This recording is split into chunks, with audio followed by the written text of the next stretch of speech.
अम्मा, भाई कब मरेगा? इस परिवार में पति पत्नी और 2 बच्चे थे जो अपने जीवन को जैसे तैसे घसीट रहे थे।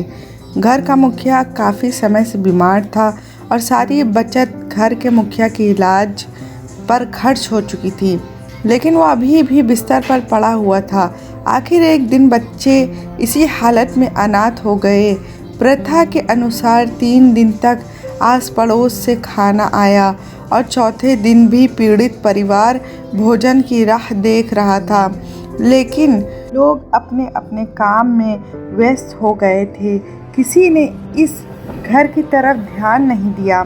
सामने वाले घर की चिमकी से निकलते धुएं को देखने के लिए बच्चे अक्सर बाहर निकल जाते और वो सोचते कि उनके लिए खाना बन रहा है। जब भी उन्हें कदमों की आवाज़ सुनाई देती तो उन्हें लगता कि कोई भोजन की थाली लेकर आ रहा है, लेकिन कोई उनके दरवाजे पर दस्तक नहीं देता।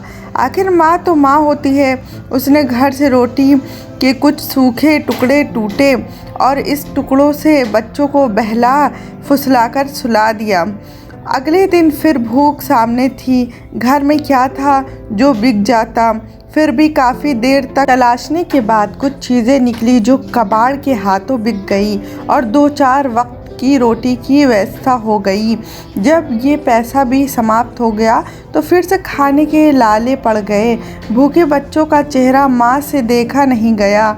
7वें दिन की विधवा माँ ने अपने आप को एक बड़ी सी चादर में लपेटा और पड़ोस की दुकान पर जाकर खड़ी हो गई, लेकिन दुकानदार ने कुछ नहीं दिया और ऊपर से 2-4 बातें भी सुनाई और उसे खाली हाथ घर लौटना पड़ा। एक तरफ पिता के बिछड़ने का गम और ऊपर से लगातार भूख के कारण 8 साल के बेटे की हिम्मत हार गई और वो बुखार के कारण बिस्तर पर पड़ा था। खाने को खाना नहीं था तो दवा कहाँ से आएगी?